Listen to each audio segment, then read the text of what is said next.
那第二个呢，有些人会打电话，可是如果今天打电话呢，指挥官电话接起来，我假设这时候有更重要的讯息要进来的时候，我不见得插播的进来，而且它就是我刚刚讲的，它无法。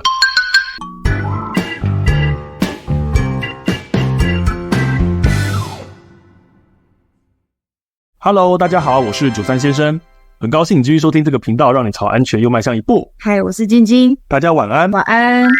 我觉得今天想来跟大家谈谈呢，我们的通讯工具对于灾情的影响。那我们今天讲这个通讯呢，也不是只有指消防队而已，因为呢，像现在很多的公共场所，它依照法规可能要设置自卫消防编组。我这些编组人员，他也会有通讯的问题，因为我这个场所它可能会很大，有些甚至大到它会有不同的楼层。假设2楼发生状况，那我在应变的时候，3楼、4楼、1楼的人要不要知道同步讯息，也是需要啊。所以呢，他们使用的通讯方式其实也会影响他们这个初期的应变。那我觉得呢，我想先来跟大家说说我们消防队的通讯工具。其实消防队就是用无线电，通常这个无线电我们上面呢最常用到的3个按键，第一个呢就是开关，开关同时也兼任这个音量调节钮。那第二个呢是频道钮，你今天转了某一个频道，另外一台机器就要转相同频道，你们才能够互通。最后一个我们最常用到的其实就是一键发话钮，我只要按下那个按钮，我就可以开始对那个对讲机讲话了。因为我们的值班台呢也会有无线电，那个无线电呢是全区无线电。所以全区呢，它其实就是整个台北市连接勤务中心的无线电。所以呢，台北市哪个地方发生火警，我们在值班台那一台无线电是听得到的。但是我们听那个全区频道的时候，就会听说，哎呦，这场火警好像在我们附近哦。说啊，有人受困啊，糟糕，这个大概要拍到，准备一下，这样。有些值班的学长，他可能听到这种情况，他就会先广播告诉大家说啊，现在哪边有火警，请大家呢注意一下。这个时候想拉屎的先别去，想洗澡的先别动啊，想买宵夜的先暂停。啊，我们有些人听到的就会干脆自己慢慢走下来，走到楼下的，先准备着，等，听到他喊说，火势控制，好了，回去啊，好了，散了，该干嘛干嘛。我们刚才讲的这个，我可以听到全台北市的那个是全区频道。我们会有另外一个是现场频道，而这个收发话的范围就只有可能这个火灾现场。在台北市是这样，每一个人出勤都会至少带一支无线电在身上，但是指挥官跟司机会带2支无线电，他一支是要监控现场频道，另外一支是要把现场的状况跟我们的勤务指挥中心回报。那其实讲到这个无线电，它有几个是在救灾现场非常有帮助的特性。首先第一个，它能够及时发话，就是它今天只要按下一个按钮就能够开始通话。你不像电话一样你手机要解锁，那我还要找电话簿，你可能还要输入他的电话号码。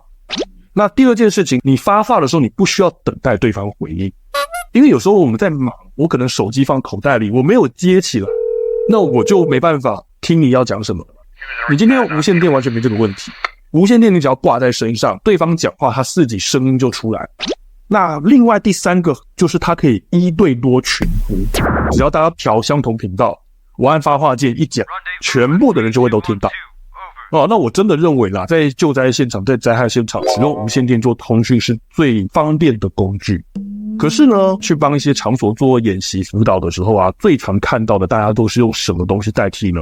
用手机，用 LINE 的群组。我光听就会觉得好多缺点。例如说，你看有些人是说我们用 LINE 的群组，LINE 群组你只要发一个讯息，大家一直在复议的话，你的重要讯息就会被洗掉。讯息发到群组里，到底对方有没有收到你的讯息，其实你也很难确认。那第二个呢，有些人会打电话，可是如果今天打电话呢，指挥官电话接起来，我假设这时候有更重要的讯息要进来的时候，我不见得插播的进来，而且它就是我刚刚讲的，它无法1对多。你今天有个重要讯息，你可能变成一个个打电话。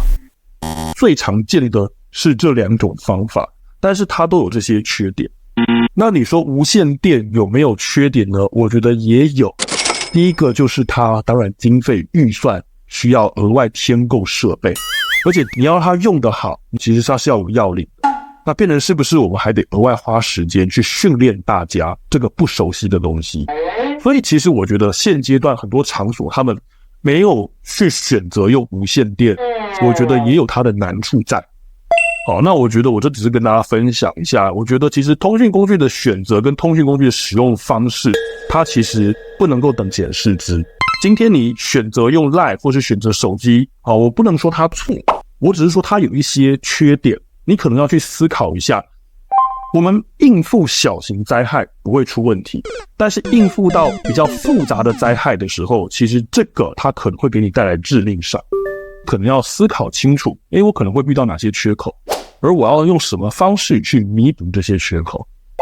所以我想呢，我今天就跟大家分享到这边那希望今天的分享内容对大家的安全有所帮助。如果各位有从这一集获得收获的话呢，请按赞、订阅、分享我们的影片。另外也想问问你在你们工作的地方有看过无线电吗？欢迎留言讨论。那今天就到这边咯，下次再见，拜拜。你讲到这个我还想到有一件事情，我在实习的时候哪一个分队就不要讲，那因为他那个无线电发话台跟他们的值班室广播设备放在一起，那都是按那个按键就可以讲话。结果呢，那天那个值班的学长他就按下了那个对全叉叉式，对全县市的那个无线电，讲说鸡排来咯，大家赶快下来领，变成全那个县市的分队都知道某某分队订了鸡排。我后来发现糟糕了，他刚想广播，结果按到了无线电。